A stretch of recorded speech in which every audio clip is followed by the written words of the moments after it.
Welcome back to Investing Talk podcast. Today we're doing a focused analysis on a stock it's really got the market scratching its head. It's seen this incredible rally, over 230% in the last year. We are, of course, talking about GSI technology. And the big question we're tackling for you, whether you're learning or already investing, is pretty simple. Is GSI technology a good buy right now? Or, has the train already left the station? We're going to structure this by really digging into the sources, looking at those conflicting fundamentals, the technical picture, the risks involved, and all the speculation around this huge move.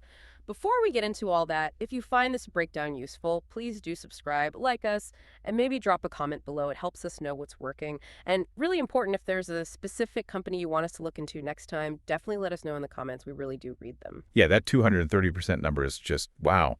Yep. Especially when you look at the company's actual recent financials, it tells you right away the market's betting heavily on the future, maybe ignoring the present a bit. So our job here is to unpack that future story, the tech, the potential catalysts, who believes in it, and see if it holds water, if it justifies that momentum. Okay, let's get into it, because the contrast here is pretty stark, right? The share price versus the actual business performance. It creates this immediate tension. We have to start with the fundamentals, the headwinds, looking at the source material, recent revenue trends. They're actually shrinking despite all the market buzz. For fiscal 24, GSI Technology reported $20.52 million in revenue, which, okay, sounds all right maybe, but it was actually down about 5.7% from the year before. But here's where it gets a bit worse. The latest quarter, Q1 of fiscal 25, revenue was only $4.7 million. That's down over 16% year over year. Quite a drop. And that drop isn't just about selling less stuff. It's also about margin pressure. That hints at some bigger challenges, maybe competition. And this isn't a company making money right now. Not at all. GSI Technology reported a net loss trailing 12 months of almost $14 billion. That works out to an EPS, earnings per share, of minus 54 cents. So basically, they're losing over half a dollar for every share out there. And the gross margin story is, well, it's quite telling. Q1 fiscal 25, the gross margin fell pretty sharply to 46.3%. It was almost 55% the year before. Whoa, okay, hold on. If the gross margin is dropping that much, doesn't that kind of contradict the idea they have a strong competitive advantage, a moat? Usually a strong moat means you have pricing power, right? But margins falling like that suggests maybe they're cutting prices, or maybe the product mix is shifting to lower value stuff. That's an excellent point. It really highlights the execution risk here. That margin squeeze likely means they're still selling a lot of their older, lower margin SRAM products while they're trying to get these new high-value APU products going. It's like they're in this tough transition, paying for the past while betting big on the future. Right. Okay. So shrinking revenue, serious margin pressure paints a bit of a gloomy picture fundamentally. But here's where it gets interesting, maybe the lifeline, and perhaps explains why the smart money hasn't completely jumped ship, the balance sheet. It looks pretty strong. The sources say GSI Technology has this asset-light model and critically almost no significant long-term debt reported right now. That's huge. It means they're not facing some immediate cash crunch. That financial flexibility gives them time, runway, which they absolutely need to pull off this big tech pivot from old memory chips to these specialized AI chips.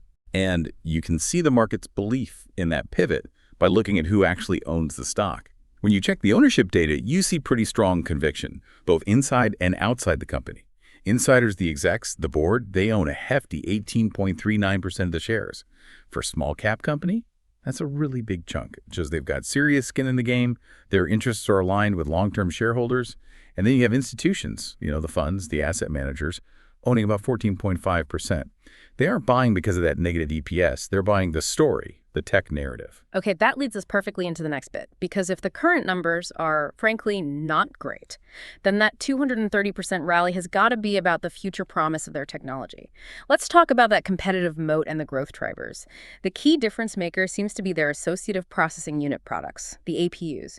This tech apparently builds on their decades of experience in SRAM, static RAM, which is that really fast memory needed for specialized low-latency computing.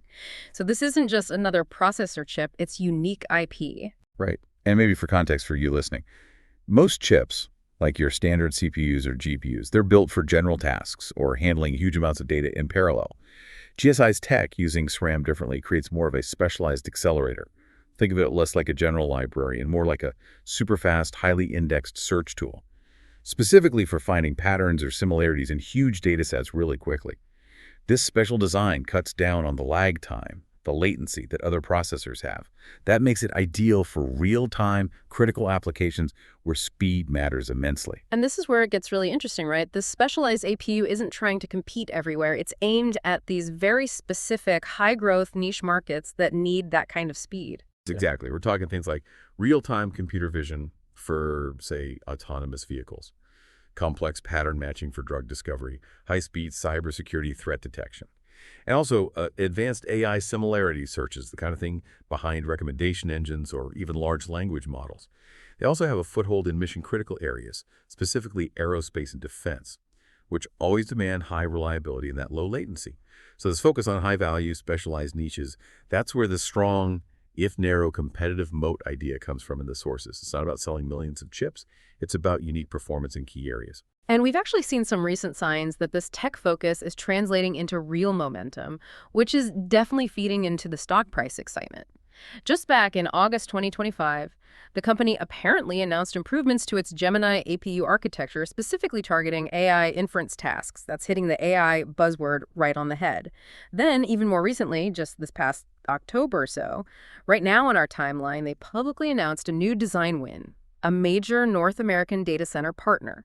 Now, we don't know the dollar figures, but that kind of announcement validates the APU platform commercially. It gives investors something tangible. Absolutely. And if you zoom out, the whole investment case for GSI technology is structural, isn't it? It's not about selling more old memory chips. It's about positioning themselves right at the intersection of AI and edge computing, focusing on that high-performance memory piece of the puzzle, that innovation focus. That's the potential driver for long-term growth, assuming, of course, they can scale up and execute effectively. Okay, let's pivot now. From the fundamentals and the tech story to the technicals, the stock chart itself. Because this is where the market is just screaming conviction, or maybe speculation. We mentioned that incredible move, GSI technology rallying over 230% in the past year, and the 52-week range just tells the story of the volatility here. It goes from a low of $1.62 way up to $18.15. Extreme. The recent trading, as of late October 2025, is holding strong between about $10 and $13.70. Clearly, a momentum breakout has happened. Oh yeah, the technical indicators definitely back that up. The bullish trend looks strong. It looks sustained. The stock has stayed comfortably above both its 50-day and, importantly, its 200-day moving averages for most of Q3 and Q4 2025. That kind of separation is often a sign that institutions aren't just holding, they might be actively buying more. But we absolutely have to talk about the risk that comes with momentum like this. The volatility is really high. The stock's one-year beta is 1.1 times. Right. A beta of 1.1 mean basically means, statistically, the stock tends to move about 19% more violently than the overall market, up or down. So for you, the average investor, that high beta means this isn't a set-it-and-forget-it stock. It can really chew up your account if you're not watching that volatility and managing your risk carefully. Precisely. And the sources also highlight a huge recent spike in trading volume, 27.4 million shares traded. That kind of massive volume during a breakout suggests it's not just small retail traders pushing it up. It likely means bigger players, institutional money, are getting positioned maybe ahead of expected news. So for listeners wanting to know the key levels, the immediate risk and reward zones on the chart, where should they be looking? Okay, immediate technical support seems to be in that $8 to $10 range. Mm-hmm.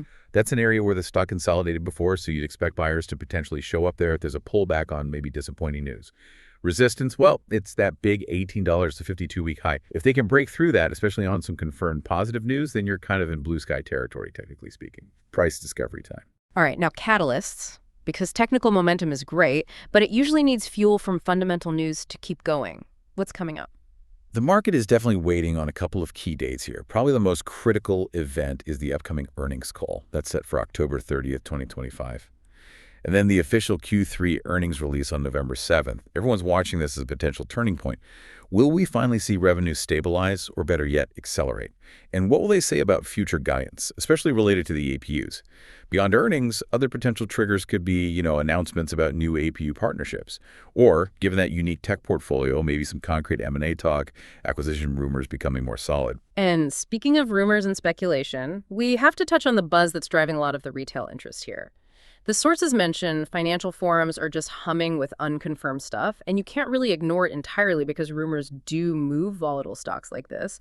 What are people speculating about? Well, potential big customer wins in AI, maybe a joint venture with a major tier 1 AI hardware company. That would obviously be a huge headline. also talk of a bid for a large government AI contract. Given their defense connections, that one feels at least plausible. Yeah, and there's that persistent chatter about them being an acquisition target, purely because of that specialized IP we keep talking about. When a smaller company has unique tech that the big players might want for their own AI plans, it naturally becomes a takeover candidate in people's minds. But all that rampant speculation makes understanding the risks even more important, right? The potential reward is high, very asymmetric, but the downside if things don't pan out could be severe. Absolutely. The company-specific risks are pretty significant. They rely heavily on just a few key customers, according to the sources. That makes revenue unpredictable, lumpy. You're also betting on the product lifecycle risk the APU needs to gain traction at the right time. And then there's the competition. They're up against giants like NVIDIA, AMD, huge companies with deep pockets who could decide to develop similar tech themselves. And on top of those company risks, you have the market risks we mentioned. The high volatility cuts both ways. Big gains, but potentially big losses too. And the stock price is definitely tied to the semiconductor industry cycle overall. If the chip market catches a cold, GSI will likely feel it no matter how special their niche is. Exactly. It really demands constant attention and a clear understanding that you're investing in a turnaround, a transition story. Okay, so let's try to pull this all together. We got shrinking revenues, current losses, but also this proprietary AI tech, strong insider ownership, institutional backing, and this massive 230% rally built on hope and future potential. What's the overall takeaway here? Well, looking at the asymmetric risk-reward profile described in the source material, the overall investment thesis comes out pretty bullish. We'd rate it a 9 out of 10. But the rationale is entirely future-focused. It's banking on that strong product differentiation, the APU, the AI, and edge computing angle, creating this long growth runway that the market seems to be pricing in already. The technical strength, plus that alignment from insiders and institutions, they act as confirmation that, yes, serious players believe in that narrative. So the idea is this stock offers a highly skewed risk reward. If they land a big win, a major partnership gets confirmed, they win that federal contract, or they deliver truly stellar guidance on November 7th, the stock could potentially jump significantly higher, maybe even multiples because it's a smaller company, high volatility. Right. So that makes GSI technology interesting for potentially two types of investors. Based on the analysis, maybe short-term traders trying to play the volatility around these upcoming catalysts in October and November, and also potentially long-term holders who really believe in the APU story and want that high-risk, high-reward exposure to the specialized AI chip market. But they need strong conviction. So here's the final thought, the provocative question for you, the listener, to really chew on. Yeah, given just how far and how fast the stock has run up that 230% rally, without the revenue really backing it up, yet you have to ask, has the current price already factored in a huge win? Like, is the expectation of a major partnership or a fantastic earnings surprise already baked into the share price hovering near $13, $40, $15? What specific news would need to actually happen in the next, say, 3 months? Not just rumors, but confirmed news to truly justify this valuation, let alone push it higher towards that $80 peak.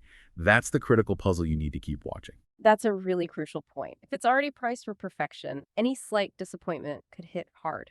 Thank you for tuning into this analysis today. We appreciate you joining us as we worked through the source material on GSI technology.